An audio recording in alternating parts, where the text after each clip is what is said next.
உங்கள் அனைவருக்கும் அண்ணா சீரியலின் சுவாரஸ்யமான கதைப்பகுதி. சுடரை துரத்திவிட்ட மனோகரி, அடம்பிடிக்கும் அஞ்சலி, அடுத்து என்ன? வீட்டை அடகு வைத்த பரணி, சண்முகம் உடையும் அடுத்த ரகசியம். அண்ணா சீரியலின் நேற்றைய எபிசோடில் சண்முகம் என் தங்கச்சியை ஸ்கூல் பிரின்சிபலை மாற்றி காட்டுகிறேன் என்று சவால் விட்ட நிலையில் இன்று சண்முகம் விட்ட சவாலை கேட்டு சவுந்தரபாண்டி அதிர்ச்சியடைய, பரணி, நான் என் புருஷனோடு சேர்ந்து வாழம்னு ஆசையா இருந்தேன், பஞ்சாயத்தை கூட்டி அதை நீங்க நடத்தி வெஞ்சிட்டீங்க, ரொம்ப நன்றி என்று சொல்லி தனது பங்குக்கு அதிர்ச்சி கொடுக்கிறாள். இதனைத் தொடர்ந்து வீட்டுக்கு வரும் சண்முகம் வைகுண்டத்திடம் ஸ்கூலை எடுத்து நடத்த போகும் விஷயத்தை சொல்கிறான். சண்முகத்தின் பேச்சை கேட்ட வைகுண்டம், அது எப்படிடா முடியும், கோடி ரூபாய்க்கு மேலே சொல்லுவாங்களே என்று சொல்ல, அது எத்தனை கோடியா இருந்தாலும் சரி, என் தங்கச்சிக்காக நான் செய்யத்தான் போறேன் என்று சொல்கிறான். அதன் பிறகு சண்முகம் பரணியும் ஸ்கூல் ஓனரை சந்தித்து பேச, அவர், நான் கொடுக்க ரெடியாக இருக்கேன், அந்த இடமே 1 கோடி போகும், நீங்க முதல்ல 50 லட்சம் கொடுங்க, அதை நான் உங்களுக்கு எழுதி வச்சிடுறேன் என்று சொல்கிறான். ஜீ தமிழ் தொலைக்காட்சியில் மற்ற தொலைக்காட்சிகளுக்கு இணையாக பல முன்னணி தொடர்கள் ஒளிபரப்பப்பட்டு வருகின்றன.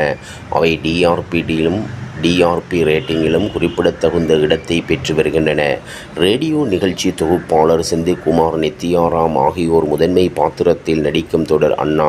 பல தொடர்கள் சென்னையில் களமாக வைத்து எடுக்கப்பட்டு வரும் நிலையில் தூத்துக்குடி நிலப்பகுதியை அடிப்படையாக வைத்து அண்ணா தொடர் எடுக்கப்பட்டு வருகிறது. இதனால் ஜீ தமிழில் ஒளிபரப்பாகும் மற்ற தொடர்களை காட்டிலும் அண்ணா தொடர் சற்று மாறுபட்டுள்ளது. ரேடியோ நிகழ்ச்சி தொகுப்பாளர் செந்தில்குமார், நித்யாராம் ஆகியோர் முதன்மை பாத்திரத்தில் நடிக்கும் தொடர் அண்ணா. பல தொடர்கள் சென்னையில் களமாக வைத்து எடுக்கப்பட்டு வரும் நிலையில் தூத்துக்குடி நிலப்பகுதியை அடிப்படையாக வைத்து அண்ணா தொடர் எடுக்கப்பட்டு வருகிறது.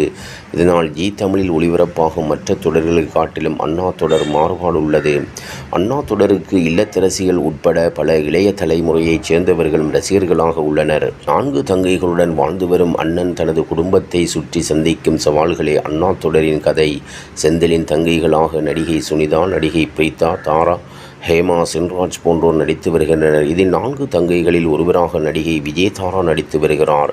அவர் தற்போது புதிய தொடரில் முதன்மை பாத்திரத்தில் நடிக்க ஒப்பந்தமாகியுள்ளார். இதனால் அண்ணா தொடரில் வீரலட்சுமி பாத்திரத்தில் தாராவுக்கு பதிலாக தொகுப்பாளர் தர்சு சுந்தரம் நடிக்க ஒப்பந்தமாகியுள்ளார். இவர் பல தொலைக்காட்சி நிகழ்ச்சிகளையும் விருது வழங்கும் நிகழ்ச்சிகளையும் தொகுத்து வழங்கியுள்ளார். அண்ணா தொடரில் நடித்து வந்த தாரா புதிய தொடரில் கதாநாயகியாக நடிக்க உள்ளார். இவர் இதற்கு முன்பு விஜய் தொலைக்காட்சியின் அன்புடன் குஷி, ஜீ தமிழின் செம்பருத்தி ஆகிய தொடர்களில் நடித்தவர் என்பது குறிப்பிடத்தக்கது. தொலைக்காட்சி சீரியல்கள் நம் பலரது வாழ்வோடு பிணைந்து இருக்கும் அம்சமாக உள்ளன. தினசரி தொடராக வரும் டிவி சீரியல்களும் அவற்றில் நடிக்கும் நடிகர் நடிகைகளும் சினிமா பிரபலங்களையே மிஞ்சும் அளவுக்கு கூட ரசிகர் பட்டாளம் உள்ளது. அப்படி பல ரசிகர்கள் விரும்பி பார்க்கும் சீரியல்களில் ஒன்றுதான் அண்ணா. தமிழ் சின்னத்திரையில் ஜீ தமிழ் தொலைக்காட்சியில் தினமும் இரவு 8:30 மணிக்கு ஒளிபரப்பாகி வரும் பிரபலமான சீரியல் அண்ணா. இந்த சீரியலின் நேற்றைய எபிசோடில் பரணி சண்முகத்தை வேலைக்காரனாக தனது தோழிகளுக்கு அறிமுகம் செய்து வைத்த நிலையில் இன்று நடக்கப் போவது என்ன என்பது குறித்து பார்க்கலாம். அதாவது, சனியன் சவுந்தரபாண்டியிடம் பொண்ணுக்கு முறை செய்யணும் என சம்பளத்துடன் தீபாவளி போனஸ் கேட்க, அதான் கல்யாணமாகி 10 வருஷம் ஆகிடுச்சே, இன்னுமா முறை செய்து கட்டு இருக்க, போனஸ் எல்லாம் தர முடியாது, ஏன் உன் மாப்பிள்ளை பிச்சை எடுக்கிறாளா என்று மோசமாக பேசி செல்ல சனியன் கண்கலங்கி நிற்கிறார். அதன் பிறகு அங்கு வந்த பாக்கியம் சனியனுக்கு பணத்தை கொடுத்து, உங்கள் பொண்ணுங்க முறை செய்யுங்க என்று சொல்ல, உங்கள் பொண்ணு பரணிக்கும் இது தல தீபாவளி தான் என்பதை ஞாபகப்படுத்துகிறார்.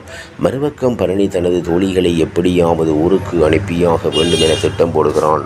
பாக்கியம் பரணிக்கு தீபாவளி முறை செய்யணும் என்று சொல்ல, சவுந்தரபாண்டி, முத்துப்பாண்டி என இருவரும் அதெல்லாம் செய்ய முடியாது என்று மறுப்பு தெரிவிக்கின்றனர். சிவபாலன் அண்ணனுக்கு கோவிலை அடிக்கடி வாங்கினது மறந்துடுச்சு போல என்று சொல்ல, முத்துப்பாண்டி சிவபாலனை அறைந்து விடுகிறான். பாக்கியம் கண்டிப்பா முறை செய்யணும் என சொல்லிவிட்டு வருத்தமாக இருக்க, சிவபாலம் தன்னிடம் ஒரு ஐடியா இருக்கு என சொல்கிறான்.